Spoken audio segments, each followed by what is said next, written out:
Konnichiwa, hello and welcome. This is Roy at Nichizolo90, and today I will be reviewing the S.H.MonsterArts Godzilla vs. Megalon Jet Jaguar 1973.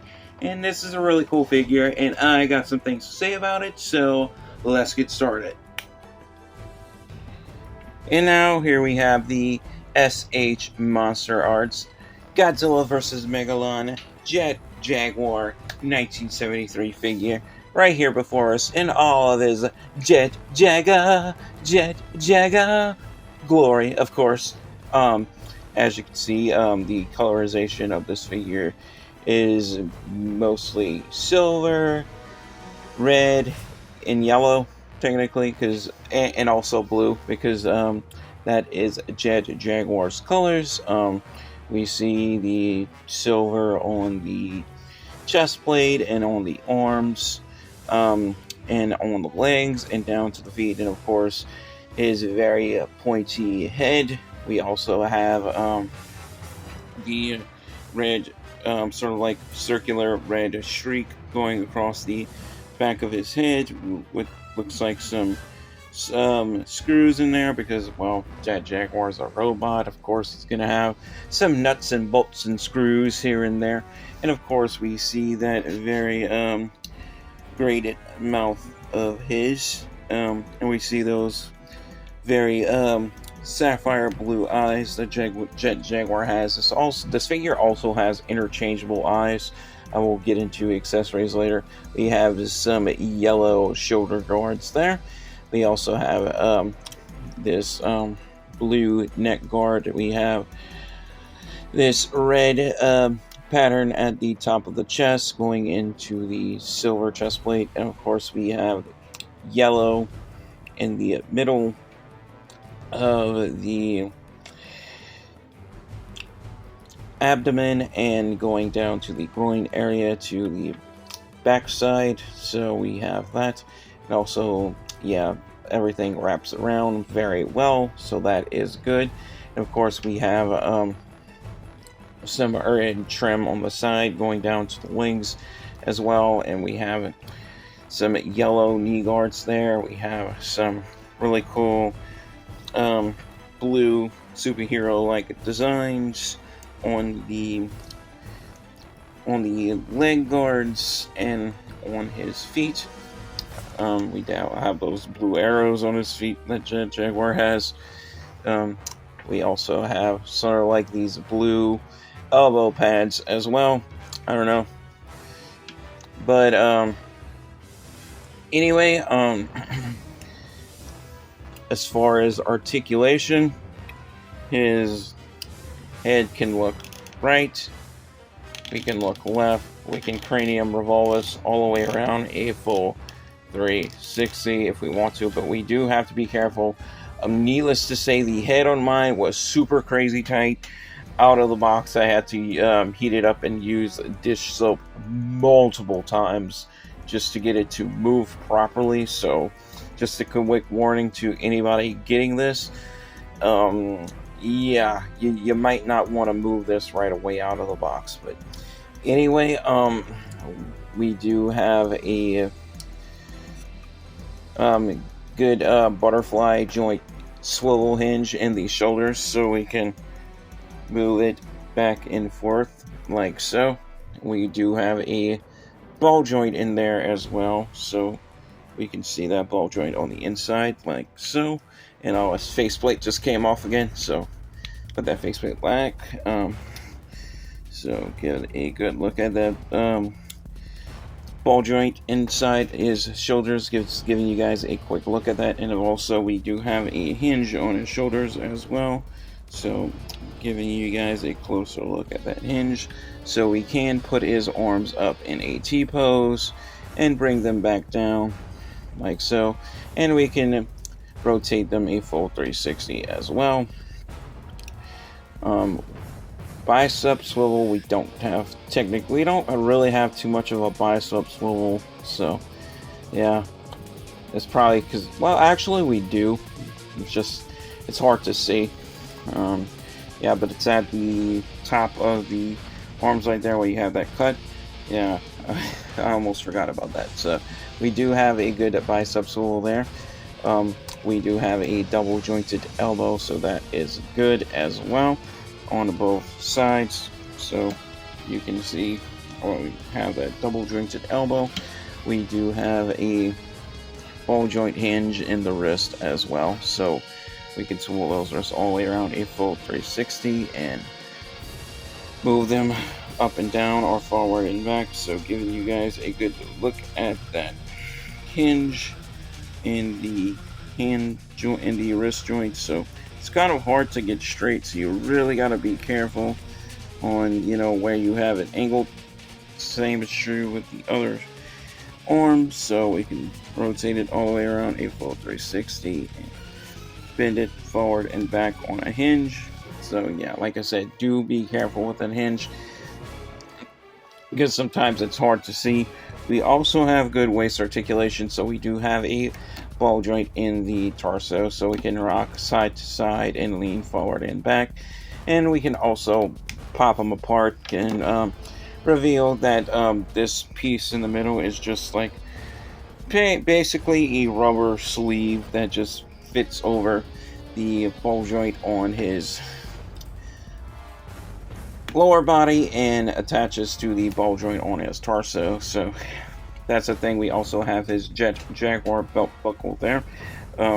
Leg articulation, we can bring the legs down about that much. We can split out about that much. Not a whole lot, but it is doable to some degree, and then bring them back. So do be careful with the legs. And we can kick forward about that much and then bring them back down. Same is true with the other leg, and then we can bring them back down.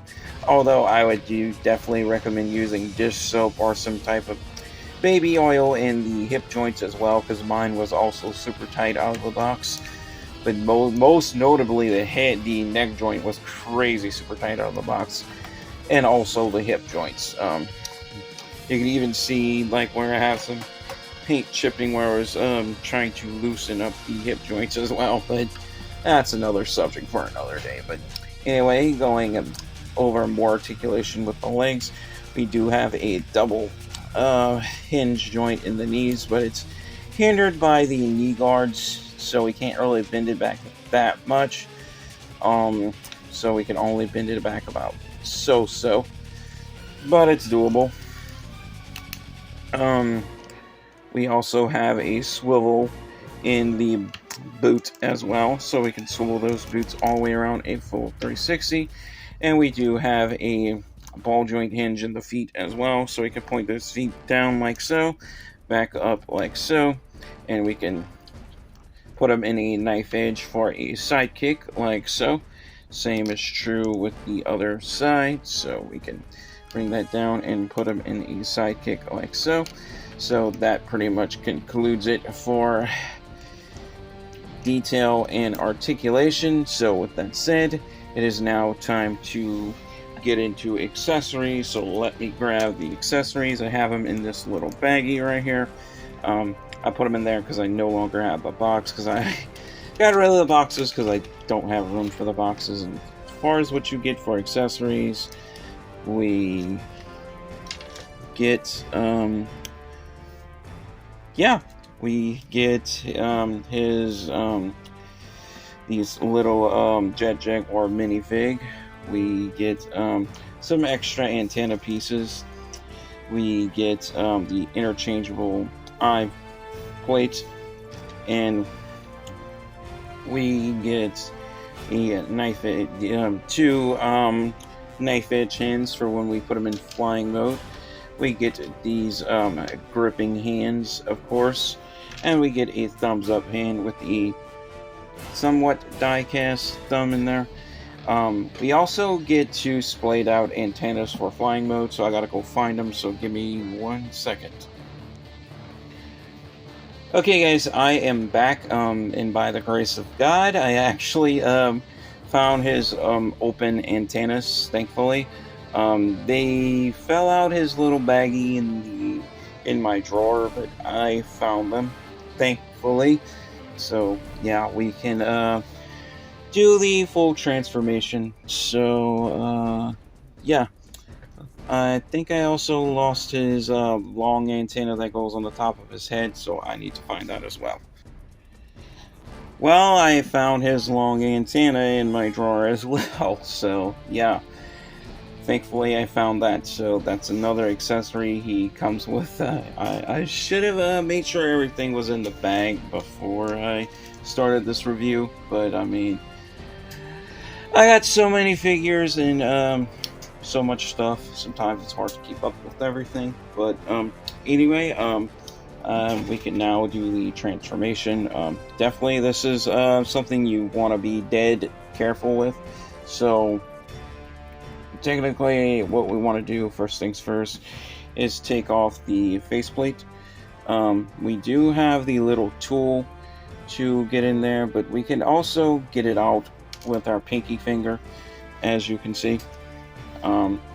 And we all we got to do is take the eyepiece and just put it right on in there, as you can see. So we do have those shiny eyes in there, those brighter blue eyes. What we want to do is take these antenna pieces, pull them out like so. Do be very careful with them. Pull these out like so. And pull the small antenna piece out. This is really tiny, so I do recommend being at least as careful as possible, because yeah, if you drop that, you will have a hard time finding it. That's why they give you extra ones, and believe you me, I have already dropped this piece, this super tiny piece, on my floor already, and I thankfully, by the grace of God Almighty, I found it. But anyway, you take this piece and you slip it right into the top of his head. You take these splayed out antenna pieces and you connect them, I believe, here, or does it go on the other side? Okay, it goes like that, so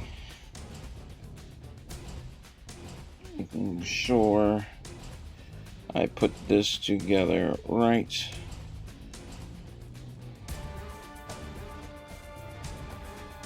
So there we have it. And we do have interchangeable hands as well, so let me get into the hand. Well, you know what, I'm not going to change out the hands because that's just going to be too much of a pain in the butt to do, especially with these tiny little pieces that you got to be dead set careful with. So I'm just going to put them like that, and I'm just going to put him with his closed fist hands for like his flying mode thing, so we can do that like that, so we can fly up with that Jaguar like that with his antennas in. So yeah, so that is pretty cool with this one. And yeah, now let's see if I can it's stuck on his face now. Okay, now we got it. Let's see if I can his eyepiece fell out, didn't it? Yeah, but anyway, let's see if I can swap everything back like it was. So grab this piece, and this piece. Let's start with teeny tiny antenna here. Oh boy.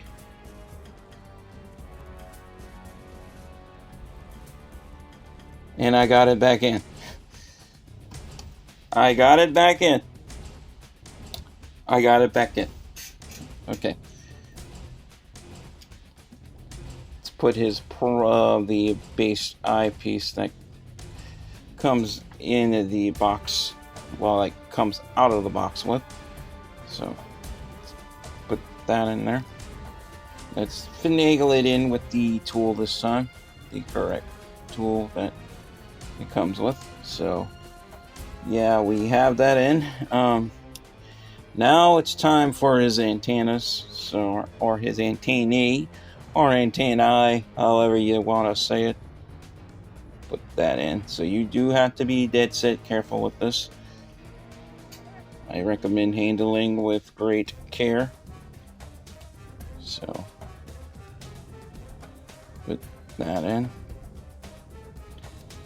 And yeah, now we have him with his antennas back in his normal mode.